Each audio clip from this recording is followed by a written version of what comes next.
Free agency seems to have come to a halt, but the Pistons still have plenty of moves to make. On today's episode, we'll go through 5 players the Pistons should look to sign or trade for the rest of the offseason. We'll get to all that in just a moment. Passing lane, sky's a jam. Dynamite dunk and the crowd loves it.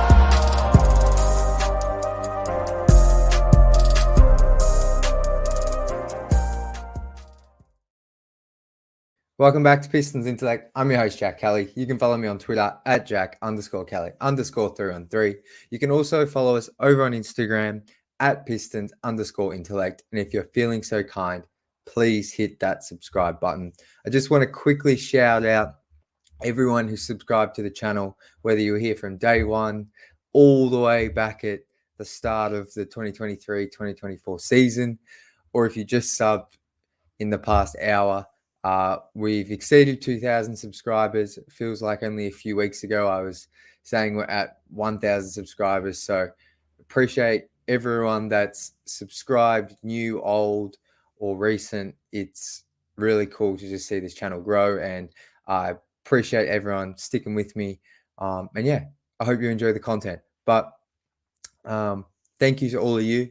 And as I mentioned off the top, we're going to go through today 5 players who are either available via trade or could be available via trade, or players who still remain on the free agency market that I think could help the Pistons in the upcoming season, some of them, and a couple of them for more than just the next season. So we're going to get straight into it here. Maybe just before I get to the first player, the last video I recorded was following the Tobias Harris news that the Pistons had signed him. Since then, we haven't really heard a whole lot about the Pistons. Buddy Hield was signed to the Warriors recently, who I know was a name Pistons fans are interested in. But off the top of my head, there hasn't been a whole lot going on. It feels like Trajan Langdon and his sort of crew are circling and waiting to whether it's be a third team to help facilitate a big trade for like a Brandon Ingram to the Kings, or they're just waiting for kind of some more big moves to happen before teams look to dump maybe those bigger contracts, or they kind of look to pivot. The Pistons can be there to be that team to absorb salary. So the Pistons, I believe at the time of recording this, have around 25 million in cap space, or 26 million, something like that. And the players I'm going to go through here could either be traded into that, or the Pistons could sign outright. So we're going to get into it straight away now. And the first player here is Gary Trent Jr., who is currently an unrestricted free agent. He's just coming off the back of a 3-year, around $58 million deal with the Raptors. And in the most recent season, he just made $18.5 million. Now, as you can see here, Gary Trent Jr., 26 years old, 6'5", kind of. He's probably more of a 2, but you could probably play him on the wing or at the 3 in small ball lineups. And last season, he averaged just under 14 points a game, couple of rebounds, couple of assists, 43% shooting from the field. And then the big one here is the 40% shooting from 3 on around 6.5 attempts per game. So a true floor spacing or shooting guard. Now, he's a guy that's probably not going to do a whole lot outside of scoring the ball and shooting. But, you know, he's a good bucket getter. Prior to this season, the 3 seasons before, I should say, he averaged 15 points or more per game, with a season in there where he averaged like 18. So he can get buckets. He's a shooter. He's a scorer. Now, what role he's in, I think, is what will help Gary Trent excel or that kind of thing with the Pistons. But he's a player I've kind of come around on recently, and that's probably somewhat to do with who's still available as a free agent. But look, he's a proven shooter. The Pistons, I believe, were interested in Buddy Hield, so they are still looking for more spacing, and they are still looking for more proven shooters, guys that can spread the floor, as well as get a bucket, because guys like Buddy Hield and Gary Trent Jr., yes, they're great 3-point shooters. Buddy Hield's probably is a better 3-point shooter than Gary Trent Jr., but they're both great shooters, but they're both just getting buckets no matter what. Whether that's off the bench or if you're going to start them, they've proven that they're kind of just guys who might not give you a whole lot defensively, but offensively they're going to come in and score. So I could see the Pistons for sure being interested in Gary Trent Jr. How much he costs is going to be what ultimately I think, like most things, is going to determine whether Detroit, if they were to sign him, it's a good move or not. I think just purely as a player, he would help this team for sure. He probably does take away minutes from Jaden Ivey and definitely Marcus Sasser, but I think with where the Pistons are at, maybe that's okay. I think there's a larger conversation to be had around Marcus Sasser and Jaden Ivey and the guards and some of the other younger players, but I'm just not ready to have that conversation until the roster's more set, which hopefully we get some moves in the next few days. But look, Gary Trent Jr. there.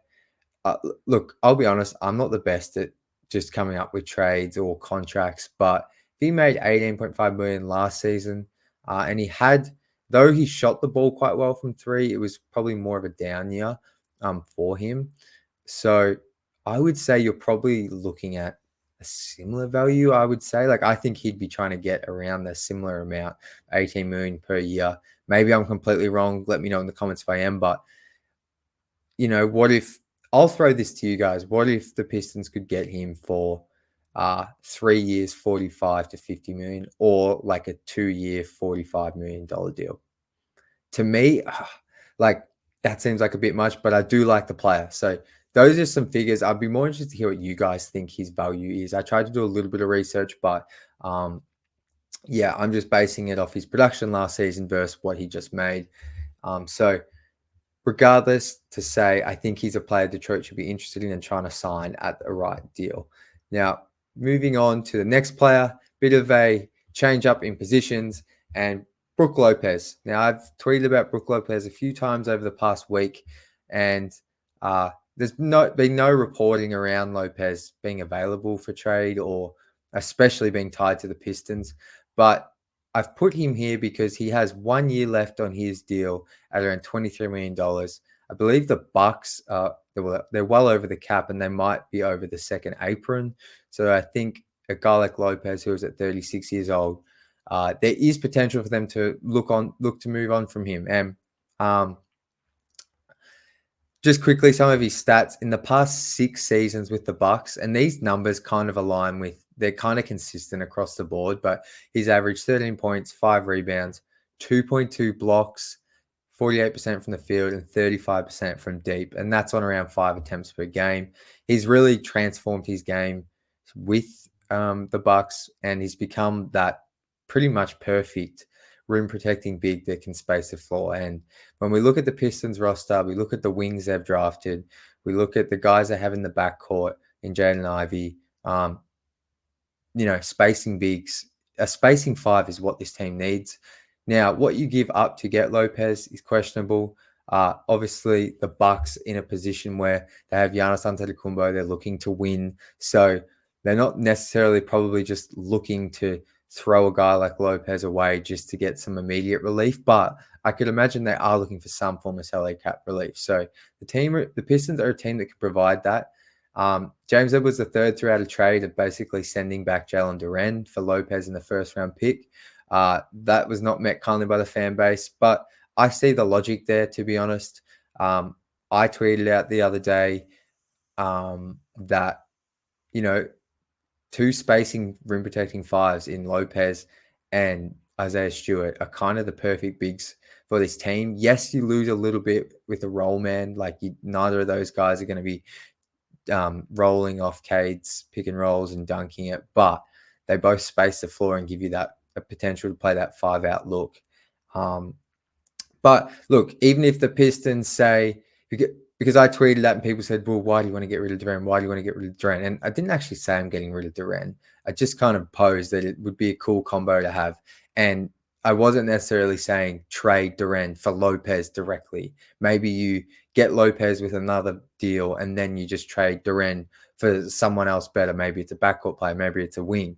But that was my point there, just tweeting out the lineup versatility Stu and Lopez would give you if they were your 2 5s. Not that I want to trade Jalen Duren for Brook Lopez. But Maybe you trade for Lopez and you keep Durant as your backup 5. That way you've got a true spacing, rim protecting big that's actually 6'7", 6'11", 7 foot tall. Because the thing with Stu is he's just a bit undersized, even though he is a great rim protector. That's a great rim protector off the bench and a solid rim protector, I would say, as a starter. Just due to that lack of size. But Lopez, a guy, like I said, I don't think there's been any reporting. I haven't delved into the Bucks kind of reports or rumors type stuff online, but 36 years old. I know he's old, but his game has aged pretty well. And he is, think about all the times Brook Lopez has come into Little Caesars Arena and hit a 3 or just blocked every shot at the rim. Like, he always feasts against the Pistons. So imagine him on the Pistons team. I think he would help this team win some games. But also, the thing we have to remember is when people are saying to me, well, he's 36 years old, there's no future. But it's like players like Lopez open up developmental pathways and allow guys like Asar to grow more on the court because he provides the space. He's, if Jalen Duren remains on the roster, his experience as a rim protector would be invaluable to Jalen Duren. So yes, he's 36, but and veterans, the best thing about them is the consistency they can provide, but also how they can open up other avenues for players to develop on court with either the skills they provide or kind of the knowledge they can share. So that's why, though he is old, I would still be interested in Lopez. Now, that's enough. I got a bit off topic there, but let me know your thoughts on that one. The next guy, we're going to look at the wings, DeAndre Hunter. I've spoken about him a few times, so I don't want to go too in depth, but I wanted to bring him up because I think the conversation is worth having. He has remaining on his deal 3 years, $68 million. He's 26 years old, former 4th overall pick. Last season, 15.5 points a game, 4 boards, 46% from the field. Just a shade under 40% from 3 on 5.5 attempts, which that actually surprised me because I knew he was always like that 35, 36% 3-point shooter, but I thought it was on lower volume. So those numbers are pretty enticing.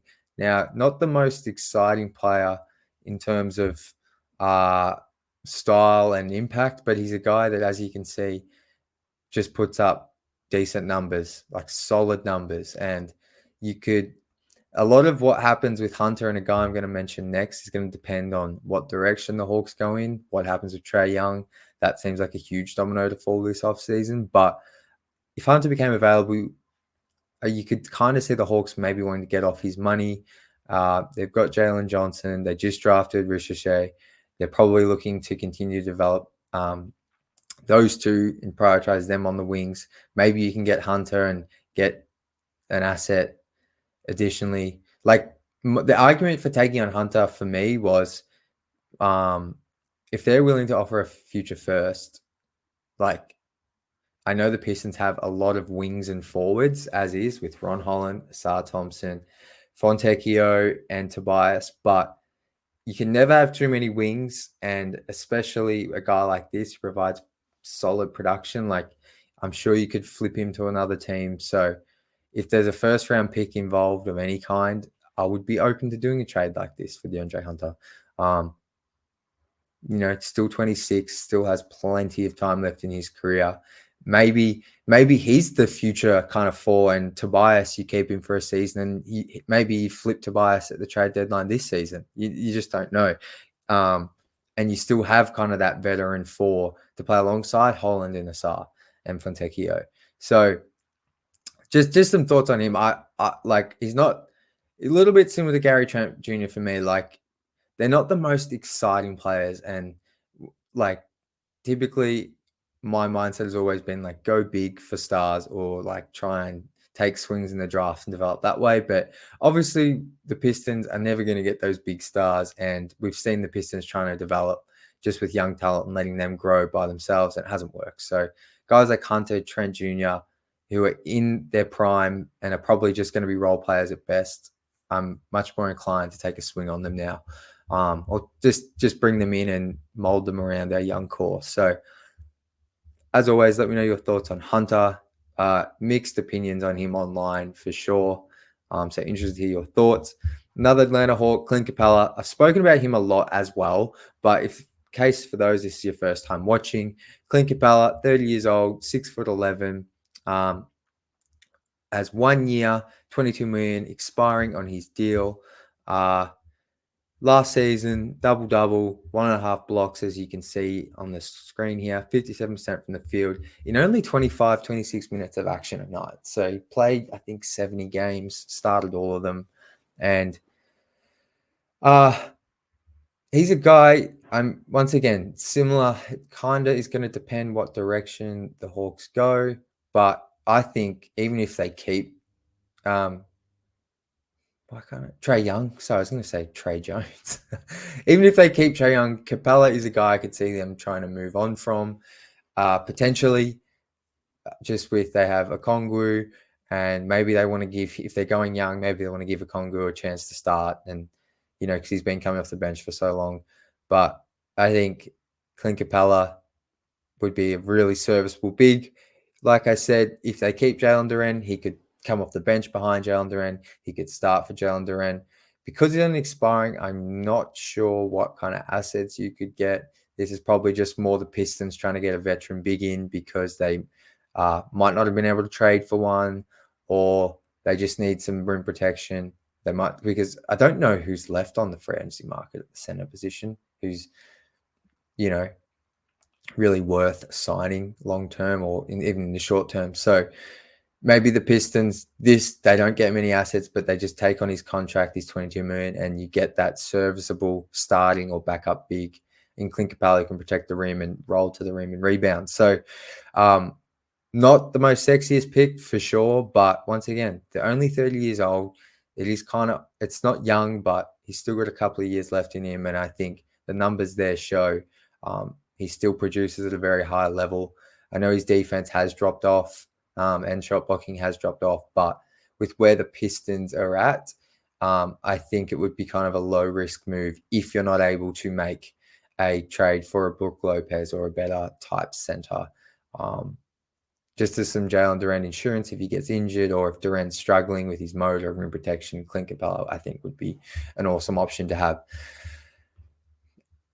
Fifth and final player is Tyus Jones, unrestricted free agent, 28 years old. It's kind of like if the Pistons were to get him, it'd be deja vu all over again with how they got Monte Morris last year. They got Monte Morris last year from the Wizards. Tyus Jones with the Wizards last season. And similar to Monte Morris, is just one of, if not the best backup point guard in the league. He started with the Wizards last season, but with Memphis, he was arguably the best backup point guard in the league. And as you can see here, the production speaks for itself. 13 points, 7 assists, only 1 turnover. And like Monte Morris, he does not turn the ball over.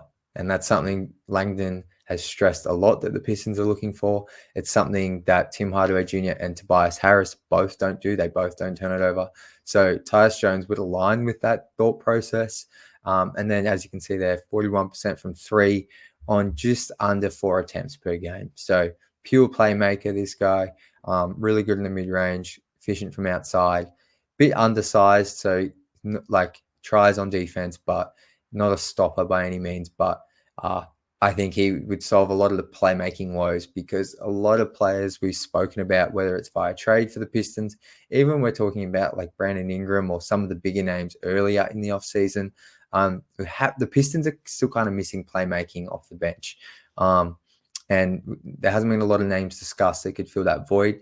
Tyus Jones is certainly a guy who could fill that void for the Pistons. So I'm not sure how much he's going to cost, but just based on his production and efficiency, I think you could play him with Cade, you could play him with Ivy. Pretty much just envision what Monte Morris was meant to be last year for the Pistons. That's Tyus Jones, and he's probably better at this stage of his career than Monte. So I think he'd be an awesome get for Detroit. So let me know your thoughts on him. One honorable mention I had was Caleb Martin from Miami. I believe he's an unrestricted free agent, 6'6", 6'7", kind of wing. The only reason I didn't have him on this list is because I think he's going to cost quite a bit, and I'm just not a big, he's an honorable mention because I think if Detroit wound up with him, it'd be a nice get at the right price, but just not a huge believer in his three-point shot. He's He shot 50% as a rookie. Then the next season, he shot 24%. Then he shot back up to 41% in his first season with Miami. Then he dipped down again. Then last season, he shot like 34%. So, and it's always been on pretty low volume, around 3 attempts per game or less. So, because of the wings Detroit already have, it's a bit like the Najee Marshall thing. If Detroit hadn't have signed, if they hadn't have drafted another non-shooting wing, I would be more okay with going after Caleb Martin or going after with Najee Marshall, and really prioritizing them. But because of the way the Pistons drafted and the other options available, I'm just not as high on him as I might have been pre-draft. So I wanted to throw that name out though, because I still think if he wound up on Detroit, he's a very useful player that could fill a ton of needs for this team. So that's going to do it for today, guys. There hasn't been a whole lot to talk about. We've got Summer League coming up. I think the Pistons play their first game in about a week's time. So hopefully next week we get some more free agency news. I'll be back as always on Tuesday. But if there's any breaking news before then, I will, of course, jump on, record an episode, and get something out as quick as possible. But yeah, until then, as always, go Pistons.